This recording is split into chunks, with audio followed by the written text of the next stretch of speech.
Hello friends, एक बार फिर स्वागत है आपका लॉकआउट एकेडमी चैनल पर। तो दोस्तों हम पढ़ रहे हैं 12वीं क्लास की इकोनॉमिक्स और इकोनॉमिक्स की जिस बुक को हमने शुरू करा है वो है आपकी माइक्रो इकोनॉमिक्स यानी कि व्यष्टि अर्थशास्त्र। ठीक है, और इसी बुक का पहला चैप्टर इंट्रोडक्शन यानी कि परिचय, उसके बारे में हम पढ़ चुके हैं। वो चैप्टर कंप्लीट हो चुका है।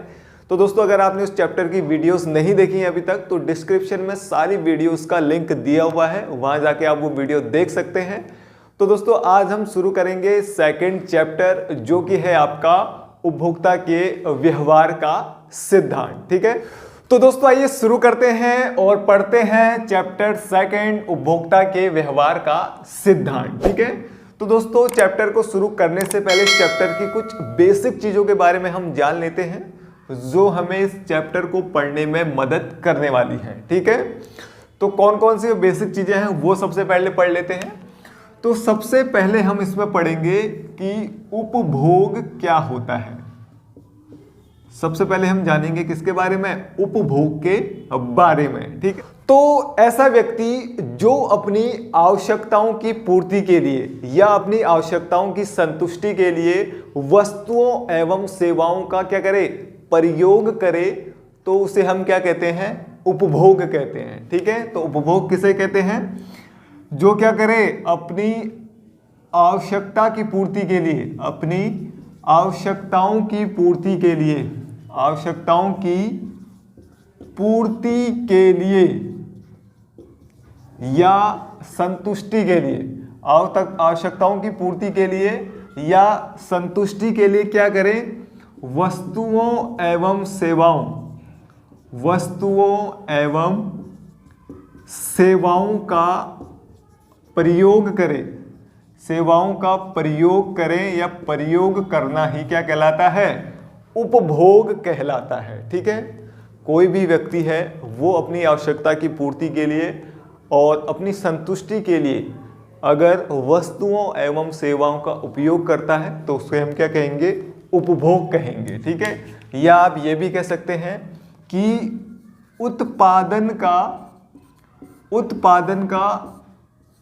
उपयोग करना ही, उत्पादन का उपयोग करना ही क्या है, उपभोग कहलाता है, उपभोग है। उत्पादन का उपयोग करना ही क्या कहलाएगा, उपभोग कहलाएगा। ठीक है, तो हम बात कर रहे हैं किसकी, वस्तुओं एवं सेवाओं की। तो वस्तुओं एवं सेवाएं कई तरह से हो सकती हैं, जैसे हम किसी डॉक्टर की सेवा ले रहे हैं। ठीक है, यानी कि हम क्या कर रहे हैं, उपभोग कर रहे हैं। ठीक है, हम स्कूल जा रहे हैं, टीचरों की सेवाएं ले रहे हैं, तो हम क्या कर रहे हैं, उनका उपभोग कर रहे हैं। ठीक है, यानी कि उनका प्रयोग कर रहे हैं। ठीक है, जिससे क्या हो रहा है, हमारी आवश्यकताओं की पूर्ति हो रही है या हमको उससे संतुष्टि मिलती है। ठीक है, उसी को हम क्या कहते हैं, उपभोग कहते हैं। ठीक है, उपभोग आपको समझ में आ गया होगा।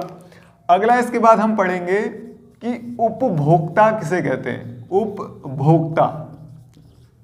ठीक है, तो ऐसा व्यक्ति या ऐसा व्यक्ति समूह या ऐसी संस्थाएं जो अपनी आवश्यकताओं की संतुष्टि के लिए अंतिम वस्तुओं एवं सेवाओं का प्रयोग करती है, उनको हम क्या कहते हैं, उपभोक्ता कहते हैं। ठीक है, तो क्या कहा मैंने कहा कि कोई व्यक्ति हो या क्या हो, व्यक्तियों का समूह हो या कोई संस्थाएं हो, क्या हो, संस्थाएं हो जो क्या करें, अपनी आवश्यकता की पूर्ति के लिए, अपनी आवश्यकताओं की पूर्ति के लिए क्या करें, अंतिम वस्तुओं या सेवाओं का प्रयोग करें, तो हम उनको क्या कहते हैं, उपभोक्ता कहते हैं। ठीक है, उपभोक्ता भी आपको समझ में आ गया होगा। अब बात करेंगे तीसरा किसकी, उपभोक्ता व्यवहार की। किसकी बात करेंगे, उपभोक्ता व्यवहार की। ये उपभोक्ता व्यवहार होता क्या है और चैप्टर का भी नाम क्या है, उपभोक्ता के व्यवहार का सिद्धांत। ठीक है, तो उपभोक्ता व्यवहार होता क्या है। ठीक है, तो प्रत्येक उपभोक्ता का एक उद्देश्य होता है, यानी कि हर एक व्यक्ति यही चाहता है कि जो उसके पास इनकम है, जो उसके पास आय है, वो उस आय को इस तरह से खर्च करे वस्तुओं एवं सेवाओं को खरीदने के लिए कि उसे क्या मिल जाए, ज्यादा से ज्यादा क्या मिल जाए, संतुष्टि मिल जाए। ठीक है, तो उसी को हम क्या कहते हैं, उपभोक्ता व्यवहार कहते हैं। ठीक है, जैसे मैं कहूं कि मान लीजिए एक व्यक्ति की आय है 5,000 रुपये। ठीक है, अब वो व्यक्ति क्या करे, इस 5,000 रुपये में क्या करें, वस्तुओं एवं सेवाओं को खरीदना चाहता है। ठीक है, वस्तुओं को एवं सेवाओं पे ये क्या करना चाहता है, खर्च करना चाहता है, यानी कि उनका उपभोग करना चाहता है। ठीक है, तो ये जो व्यक्ति है जिसकी इनकम 5,000 रुपये है, वो ये चाहेगा कि मैं जो ये पैसे हैं, मेरे जो इनकम है, वो उसको मैं इस तरह से खर्च करूं कि क्या हो जाए, वस्तुएं भी मेरे पास आ जाएं और सेवाएं भी आ जाएं और मुझे ज़्यादा से ज़्यादा क्या मिल जाए, संतुष्टि मिल जाए। ठीक है, उसी को हम क्या कह रहे हैं, उपभोक्ता व्यवहार कहते हैं। ठीक है, अब हम पढ़ेंगे उपयोगिता के बारे में कि उपयोगिता जो है वो कहते किसे हैं। ठीक है, तो उपयोगिता जो टॉपिक है वो इस चैप्टर का सबसे महत्वपूर्ण टॉपिक है। ठीक है, तो उपयोगिता से आपके पास क्वेश्चन बन के आएंगे। ठीक है, तो उपयोगिता को अब हम पढ़ेंगे कि उपयोगिता कहते किसे हैं। ठीक है, उपयोगिता की विशेषताएं क्या है, वो सब अब हम पढ़ने वाले हैं। तो अब हम पढ़ने वाले हैं किसके बारे में, उपयोगिता के बारे में। ठीक है, उपयोगिता मेन टॉपिक है, इसको आपको सही से पढ़ना है, क्वेश्चन बन के आएगा इससे एक ना एक बोर्ड के एग्जाम में। ठीक है, तो कैसे क्वेश्चन बन के आएंगे वो बताऊंगा आपको बाद में। ठीक है, तो उपयोगिता कहते किसे हैं। ठीक है, तो उपयोगिता की जो डेफिनेशन है वो मैं यहाँ पे लिख देता हूँ। ठीक है, तो किसी वस्तु अथवा किसी वस्तु अथवा सेवा का वह गुण, किसी वस्तु अथवा सेवा का वह गुण जिससे किसी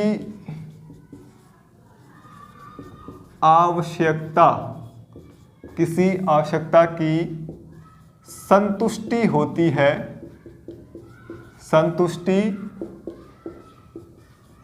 है, उपयोगिता कहलाती है। उपयोगिता कहलाती है।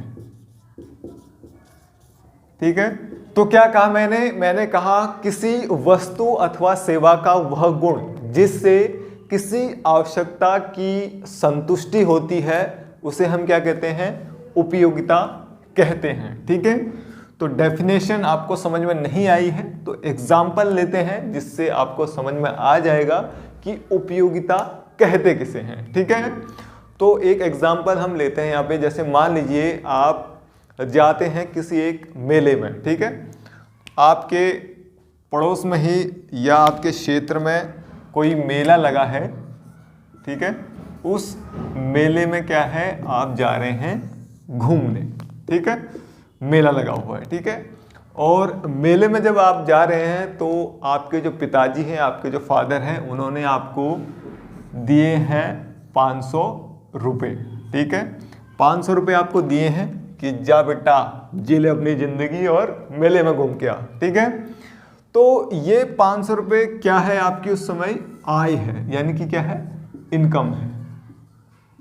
क्या है, इनकम है, यानी कि आय है। ठीक है, ये 500 रुपये आपको मिले हैं, इससे ज़्यादा आपको नहीं मिल सकते या इससे कम आपके पास है भी नहीं। आपके पास कितने हैं, 500 रुपये हैं। ठीक है, तो आप बन ठन के गए कहाँ, सीधे मेले में। ठीक है, अब मेले में जब आपने घूमा चारों तरफ तो आपने देखा कि मेले में तो क्या है, बहुत सारी चीज़ें हैं, बहुत सारी वस्तुएं हैं। ठीक है, तो आपको क्या है, अब सभी वस्तुओं को खरीदने का मन करेगा। ठीक है, आप कहीं और थोड़ी सी आगे जाएंगे तो वहाँ पे आपको कुछ खिलौने दिखेंगे, सोचेंगे यार मैं ये ले लूँ। ठीक है, कहीं पे आपको कुछ चीज़ दिखेगी खाने वाली, कहेंगे यार ये मैं खा लूँगा। ठीक है, उसके बाद कहीं पे कुछ और दिखे, तो आप वहाँ पे जो जो चीज़ें देख रहे हैं, आपको सभी चीज़ें खरीदने का मन करेगा। ठीक है, लेकिन आप सभी चीज़ें नहीं खरीद सकते क्योंकि आपके पास जो पैसे हैं वो कैसे हैं, सीमित है, यानी कि आपकी इनकम कैसी है, सीमित है, फिक्स्ड। ठीक है, 500 ही है आपके पास। ठीक है, अब आपको क्या होगी, यहाँ पे प्रॉब्लम होगी। अब आप क्या सोचेंगे, एक उपभोक्ता की तरह सोचेंगे, एक कंज्यूमर की तरह सोचेंगे। ठीक है, आपकी समस्या, आपको चयन की समस्या आएगी। किसकी, चयन की समस्या। अब ये चयन की समस्या क्या है? चयन की समस्या ये है कि भाई मेरे पास तो फिक्स पैसे हैं 500 रुपये, अब मैं किन चीज़ों का चयन करूं, मतलब कौन सी चीज़ें लूं जिससे मुझे क्या मिले, संतुष्टि मिले या जो मेरे काम आए। है तो मेरे पास 500 ही, मन तो कह रहा तो सब कुछ ले लूं, लेकिन है कितने, 500 ही हैं। तो चयन की समस्या हो रही है अब कि क्या लिया जाए और क्या छोड़ा जाए। ठीक है, तो बड़ी मुश्किल से आपने अपने मन को समझाया, सब कुछ हुआ, तो आपने 2 वस्तुएं खरीदने का मन बना लिया। ठीक है, आपने कितने वस्तु खरीदने का मन बनाया? 2 वस्तुओं को खरीदने का मन बनाया। ठीक है, तो मान लेते हैं 2 वस्तुएं हैं, जैसे मान लेते हैं कि आपने समोसे खरीदने का मन बनाया, समोसे। ठीक है, भूख लगी है भाई, समोसे तो ज़रूरी है। उसके बाद दूसरी कोई और वस्तु ले देते हैं, जैसे मान लेते हैं कि आपने चार्जर खरीदने का मन बनाया। ठीक है, चार्जर यानी कि मोबाइल के लिए। तो अब ये दोनों चीज़ें आपको उस समय क्या लगी, बहुत ही ज़रूरी लगी, यानी कि उपयोगी लगी। ठीक है, समोसे खाएंगे भाई, पेट भरेगा, मेले में इतना घूम गए, थक गए, भूख लगी, तो समोसे क्या है वहाँ पे ज़रूरी है, इंपॉर्टेंट है, उपयोगिता है उनकी। उसके बाद दूसरा खरीदा आपने चार्जर की भी ज़रूरत है भाई, घर में जाके मोबाइल कैसे चार्ज करेंगे, कैसे हम पबजी खेलेंगे। ठीक है, तो चार्जर तो चाहिए ही चाहिए।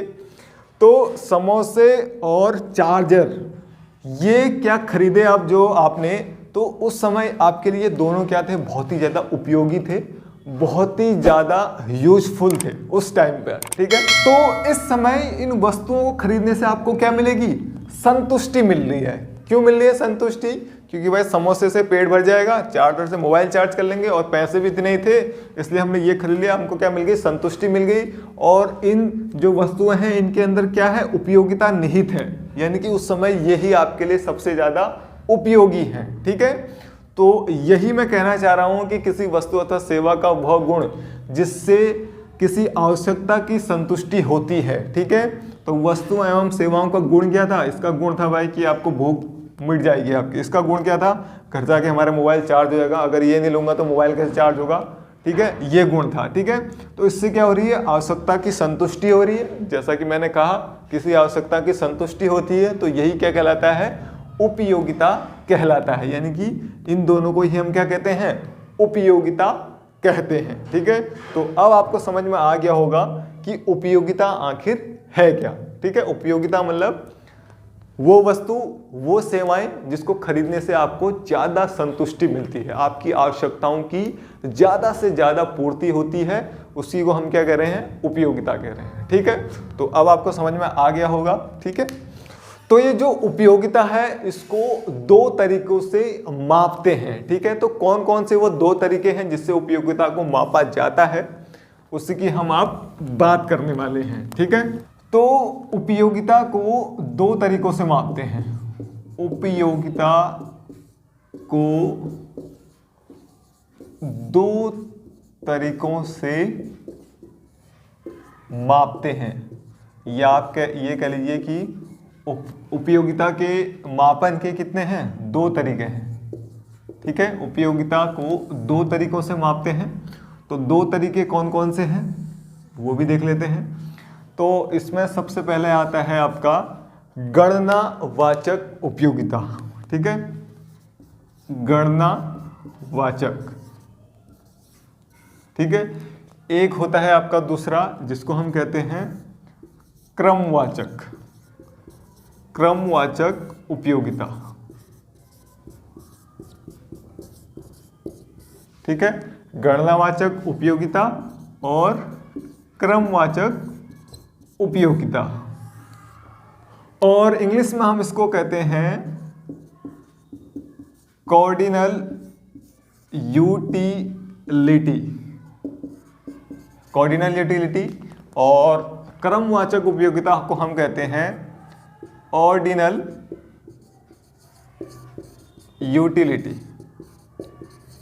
कॉर्डिनल यूटिलिटी और ऑर्डिनल यूटिलिटी, गणनावाचक उपयोगिता और क्रमवाचक उपयोगिता। ठीक है, अब ये गणनावाचक उपयोगिता क्या होती है? ठीक है, तो जैसे आपने जब मेले में गए थे, आपने समोसे वहां पे खाए थे। ठीक है, तो गणनावाचक उपयोगिता का मतलब ये होता है कि इसमें अंकों का प्रयोग होता है गणना के लिए, यानी कि आपको जो आपकी उपयोगिता से आपको कितनी संतुष्टि मिली, कोई भी चीज़ आपने उपयोग करी तो आपको कितनी से संतुष्टि मिली उसको संख्या में दर्शाना क्या है, गणनावाचक उपयोगिता है। ठीक है, जैसे मान लें आपने समोसे खाए, आपने 4 समोसे खाए और 4 समोसे खाने से आपको क्या मिली, 10 इकाई की संतुष्टि मिली, 10 इकाई की संतुष्टि मिली, या 2 समोसे खाने से आपको 5 इकाई की संतुष्टि मिली।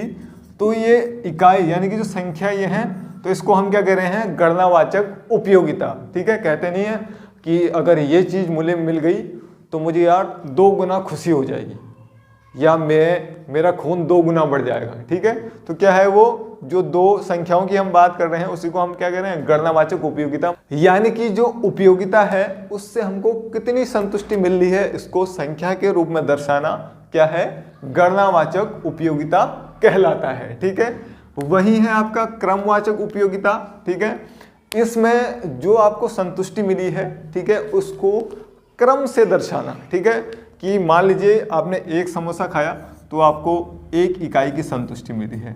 अगर आपने 2 समोसे खाए, मान लीजिए आपको 3 इकाई की संतुष्टि मिली है। आपने 10 समोसे खाए तो मान लीजिए आपको 20 इकाई की संतुष्टि मिली है। ठीक है, तो यहाँ पे क्या हो रहा है, क्रम से हो रहा है कि एक अगर हम ले रहे हैं 1 इकाई का प्रयोग कर रहे हैं तो कितनी संतुष्टि हो रही है, उसके बाद दूसरे इकाई का प्रयोग कर रहे हैं तो कितनी संतुष्टि हो रही है, 5 इकाई का यूज कर रहे हैं तो कितनी संतुष्टि हो रही है। ठीक है, तो क्रम से उसको दर्शाना क्या कहलाएगा, क्रमवाचक उपयोगिता कहलाता है। ठीक है, तो ये जो गणनावाचक उपयोगिता है इसके भी 2 मापक होते हैं, यानी कि गणनावाचक उपयोगिता को मापने के लिए भी 2 मापक होते हैं। ठीक है, एक को हम कहते हैं कुल उपयोगिता यानी कि टोटल यूटिलिटी, और एक को हम कहते हैं सीमांत उपयोगिता यानी कि मार्जिनल यूटिलिटी। ठीक है, कुल उपयोगिता और सीमांत उपयोगिता। तो गणनावाचक उपयोगिता के 2 मापक हैं, एक को हम कहते हैं कुल उपयोगिता टोटल यूटिलिटी जिसको TU भी कहते हैं, और एक है सीमांत उपयोगिता MU यानी कि मार्जिनल यूटिलिटी। ठीक है, तो ये दोनों चीजें बहुत इंपॉर्टेंट है, कुल उपयोगिता और सीमांत उपयोगिता। पूछा जाता है बोर्ड के एग्जाम में। ठीक है, प्रश्न बनता है कि कुल उपयोगिता किसे कहते हैं या सीमांत उपयोगिता किसे कहते हैं। ठीक है, तो अब इन्हीं के बारे में जानते हैं कि कुल उपयोगिता क्या है और सीमांत उपयोगिता क्या है। तो जैसा कि मैंने आपको कहा कि गणनावाचक उपयोगिता के कितने मापक हैं, 2 मापक हैं। ठीक है, तो 2 मापक कौन से हैं, सबसे पहले हम बात करेंगे किसकी, कुल उपयोगिता की, कुल उपयोगिता यानी कि टोटल यूटिलिटी की, TU की। ठीक, तो टोटल यूटिलिटी को मापने के लिए, कुल उपयोगिता को मापने के लिए एक फॉर्मूला है। तो टोटल यूटिलिटी बराबर होता है x1 plus x2 plus x3 और ये चलता है कब तक, xn तक। ठीक है, यानी कि अनंत तक। ठीक है, तो जब आप मेले में गए थे तो वहां पे आपने क्या खाए थे, समोसे खाए थे। ठीक है, तो 1 समोसा खाने से या 2 समोसे खाने से या 3 समोसे खाने से आपको कुल कितनी यूटिलिटी मिली, यानी कि आपको कुल कितनी संतुष्टि मिली, वही क्या कहलाती है, आपकी कुल उपयोगिता कहलाती है। यानी कि 1 समोसा खाने से कितनी संतुष्टि मिली, 2 खाने से कितनी मिली और 3 खाने से कितनी मिली, तो यही आपकी क्या होती है, टोटल यूटिलिटी होती है। इसी को हम क्या कहते हैं, कुल उपयोगिता कहते हैं। यानी कि कुल हमें कितनी संतुष्टि मिली, जो भी चीज हमने यूज करी या जितनी भी इकाइयों का हमने प्रयोग करा उससे हमको टोटल कितनी संतुष्टि मिली है, यानी कि टोटल वो हमारे लिए कितनी उपयोगी है। ठीक है, तो इसको जो मापते हैं वो किसे मापते हैं, उसी को कहते हैं कुल उपयोगिता। ठीक है, और फॉर्मूला क्या है आपका, ये है। ठीक है, तो कुल उपयोगिता ये है। उसके बाद आता है आपका दूसरा सीमांत उपयोगिता। सीमांत उपयोगिता, सीमांत उपयोगिता जिसको हम मार्जिनल यूटिलिटी भी कहते हैं, मार्जिनल यूटिलिटी। ठीक है, अब इस सीमांत उपयोगिता क्या है, ठीक, तो मान लीजिए कि आपने 4 समोसे खाए।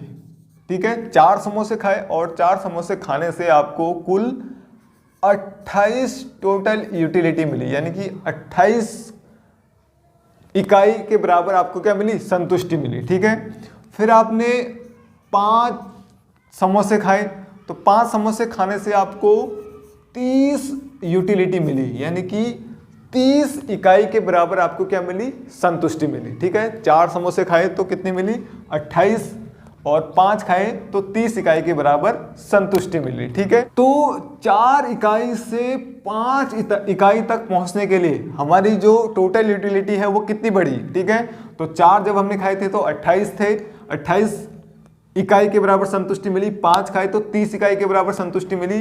तो टोटल अगर हम देखेंगे कि 4 से 5 तक पहुंचने के लिए, यानी कि एक स्टेप से दूसरे स्टेप तक जाने के लिए या एक इकाई से दूसरे इकाई तक पहुंचने के लिए हमारी जो संतुष्टि है या टोटल यूटिलिटी है वो कितनी बड़ी, ये बड़ी हमारी 2।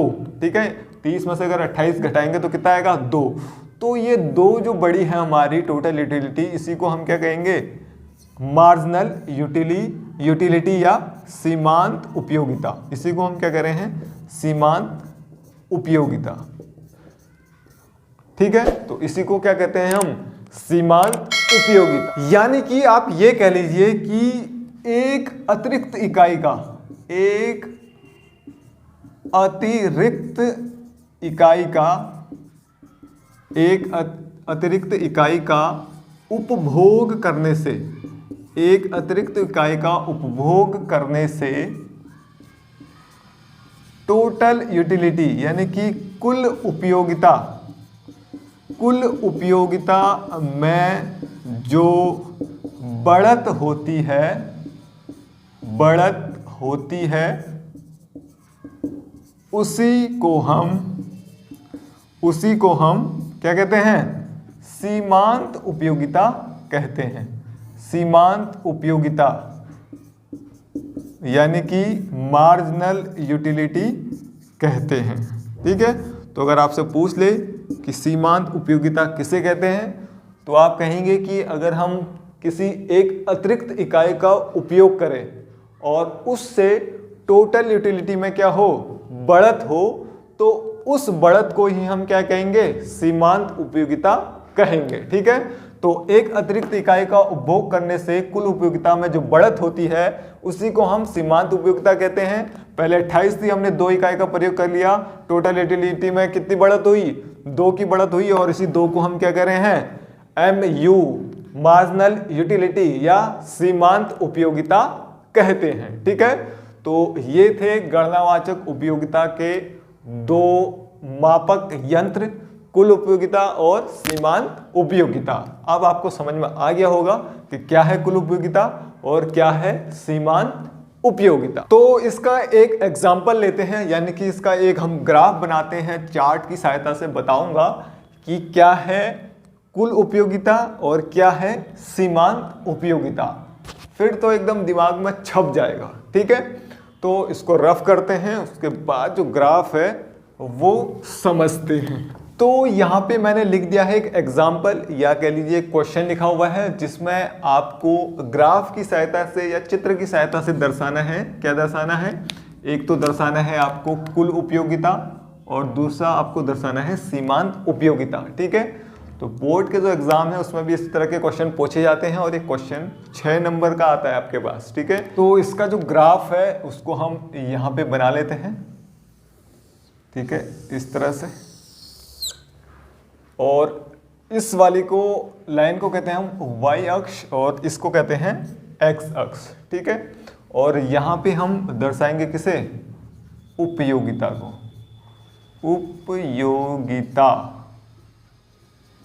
ठीक है,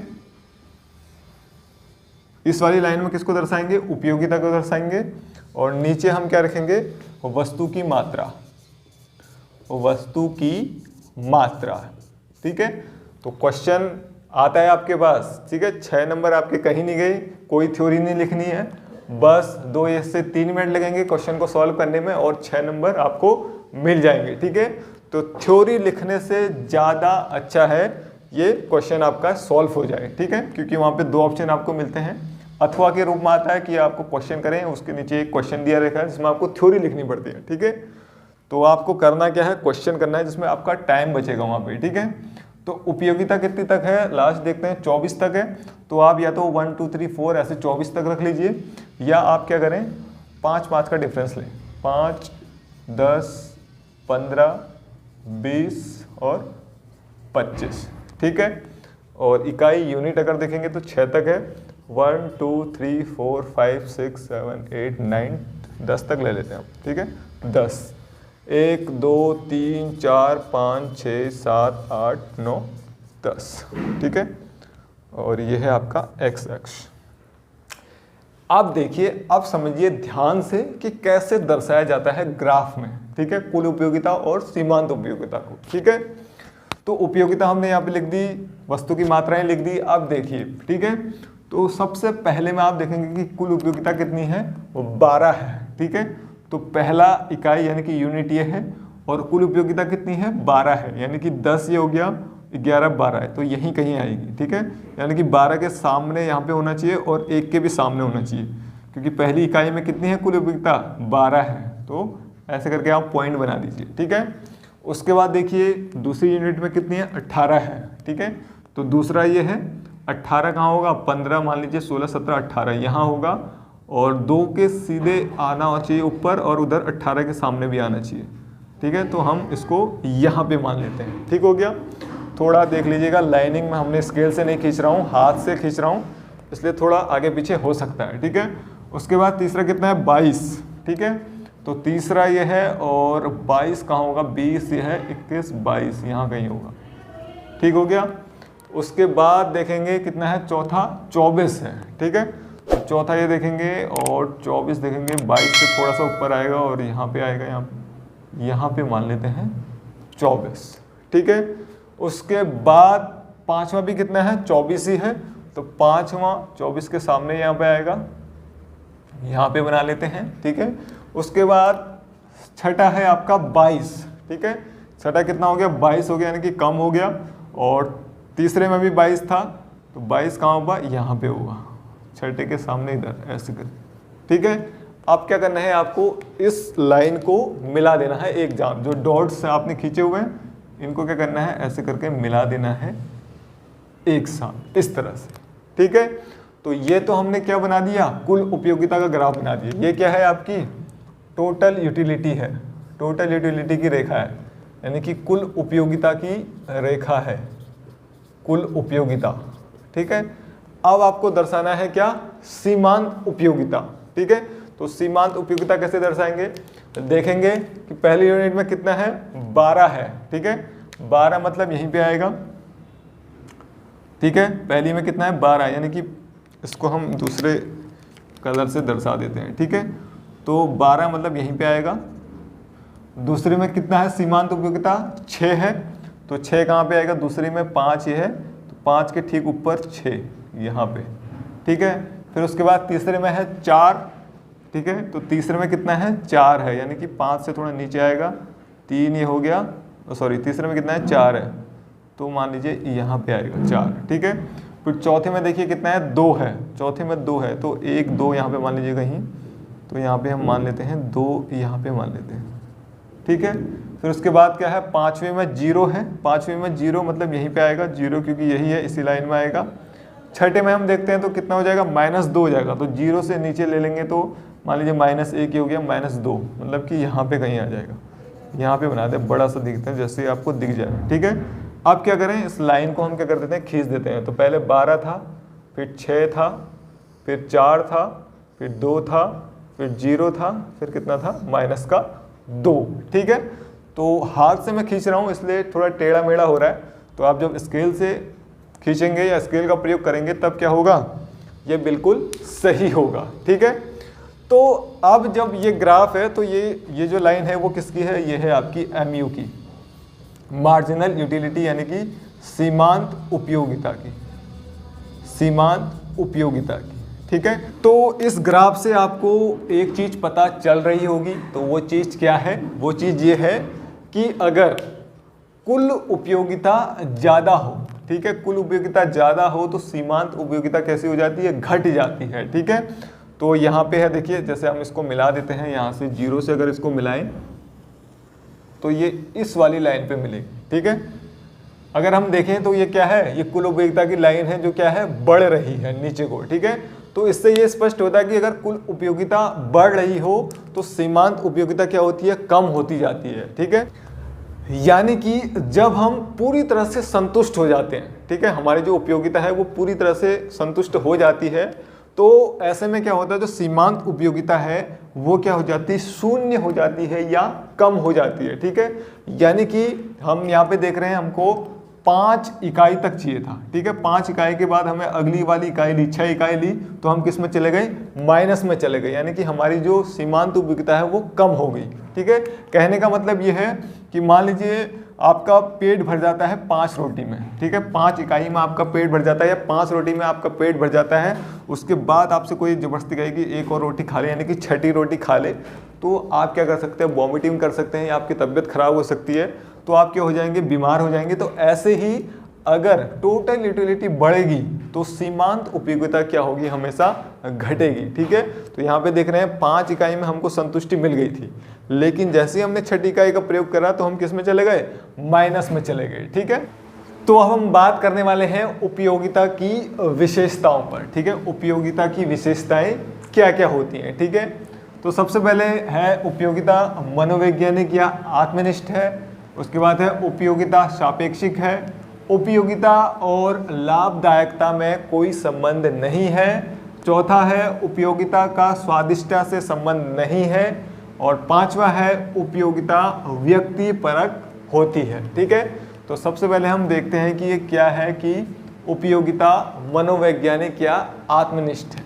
ठीक है, तो किसी भी वस्तु के लिए उपयोगिता मनुष्य की इच्छा पर निर्भर करता है। पहली बात तो ये है कि मनुष्य की इच्छा होगी तभी क्या करेगा, वो वस्तु का उपभोग करेगा।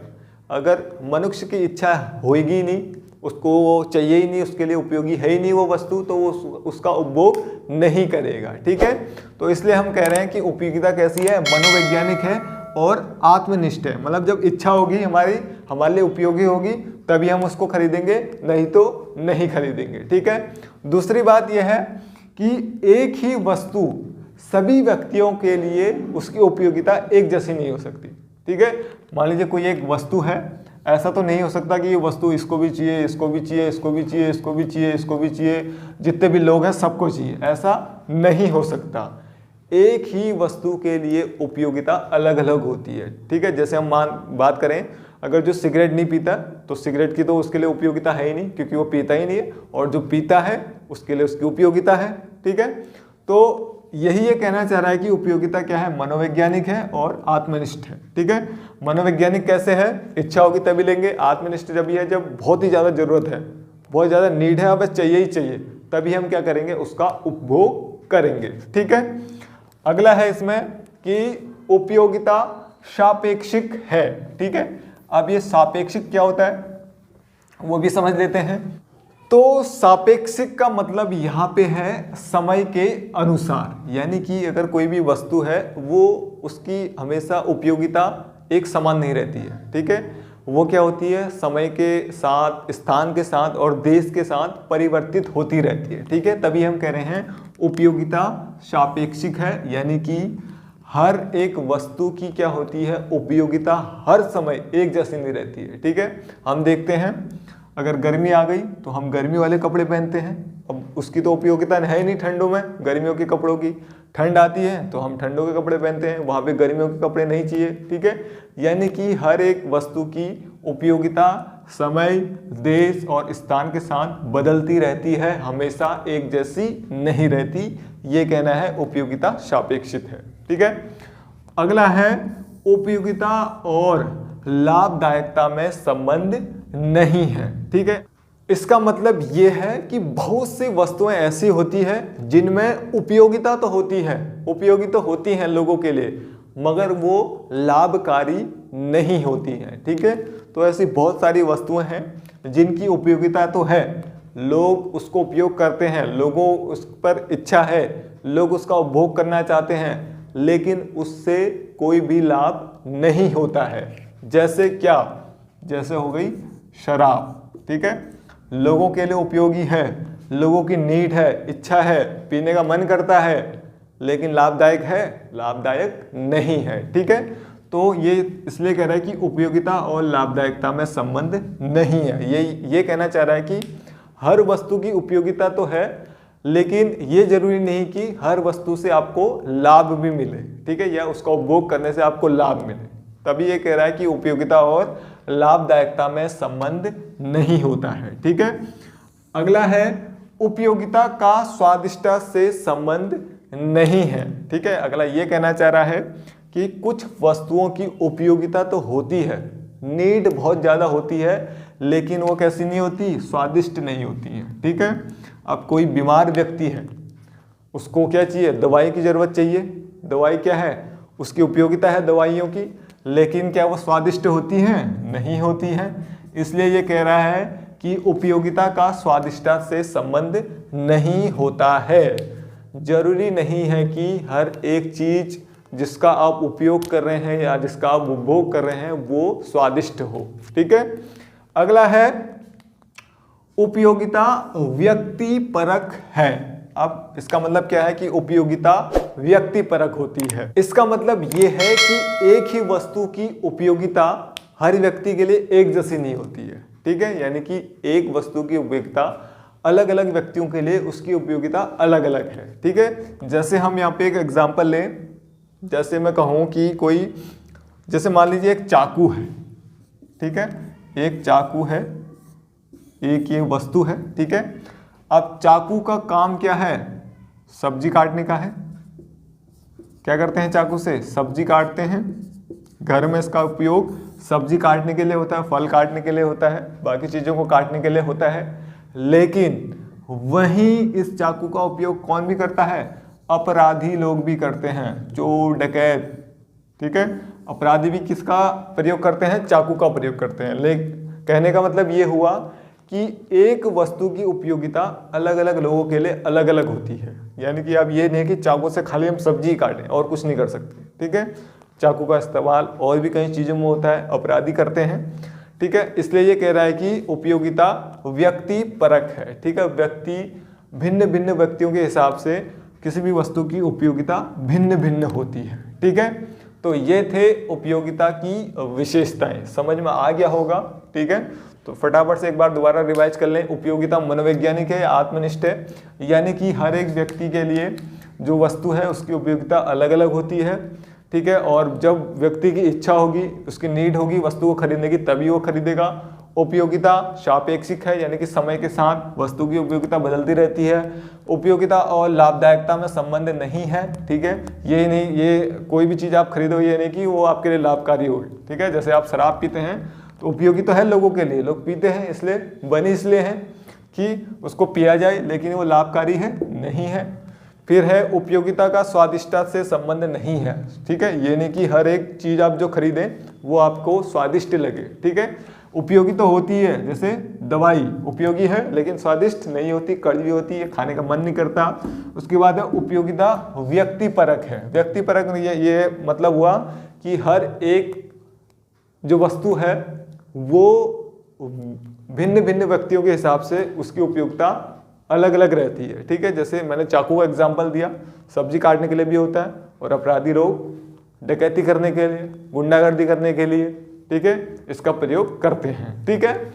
तो ये था उपयोगिता, जो आज हमने समझ लिया है। बहुत ही महत्वपूर्ण चैप्टर है जो हमने पढ़ा है, कुल उपयोगिता और सीमांत उपयोगिता, यानी कि टोटल यूटिलिटी और मार्जिनल यूटिलिटी, वो ज़्यादा इंपॉर्टेंट है आपके लिए। और जो ग्राफ, जो एग्जांपल हमने समझा था उसको देखिए दोबारा से, और इससे संबंधित जो क्वेश्चन है वो भी आप करिए, ठीक है। तो आज की वीडियो को हम यहीं पे समाप्त करते हैं। अगली वीडियो में हम पढ़ेंगे हासमान उपयोगिता का नियम, ठीक है। नियम क्या है, उसके बाद बात करेंगे मांग किसे कहते हैं, मांग की लोच क्या है, उसके बारे में हम पढ़ेंगे विस्तार से, ठीक है। तो अब आपके पास इकोनॉमिक्स की जो क्लासें हैं वो रेगुलर आएंगी। बीच में कुछ प्रॉब्लम आई थी जिसके कारण मैं वीडियो अपलोड नहीं कर पा रहा था, लेकिन अब हर दूसरे या तीसरे दिन आपको आपकी क्लास मिल जाएगी, ठीक है। तो दोस्तों, वीडियो आपको अच्छा लग रहा है तो दोस्तों के साथ शेयर कीजिए। जितने भी साल बोर्ड का एग्जाम देने वाले हैं सभी तक ये वीडियो को फैला दीजिए, क्योंकि दोस्तों कोविड-19 के कारण स्कूल खुले नहीं हैं, कुछ विद्यार्थी जा नहीं पा रहे हैं, कुछ जा रहे हैं तो सही से पढ़ाई नहीं हो पा रही है। लेकिन दोस्तों, इस चैनल पर आपको अब लगातार से मिलने वाली है इकोनॉमिक्स की क्लासें, जिससे कि आप बोर्ड की परीक्षा में बेहतर परिणाम दे सकें, ठीक है। तो वीडियो को शेयर कीजिए, अच्छा लग रहा है तो लाइक कीजिए। साथ ही अगर आप चैनल पर पहली बार विजिट कर रहे हैं तो चैनल को सब्सक्राइब जरूर कर लें, साथ में बेल आइकन को भी जरूर प्रेस कर लें, जिससे कि आने वाली वीडियो का नोटिफिकेशन आपको सबसे पहले मिल सके। ठीक है, तो आज की इस वीडियो में इतना ही। Thank you for watching.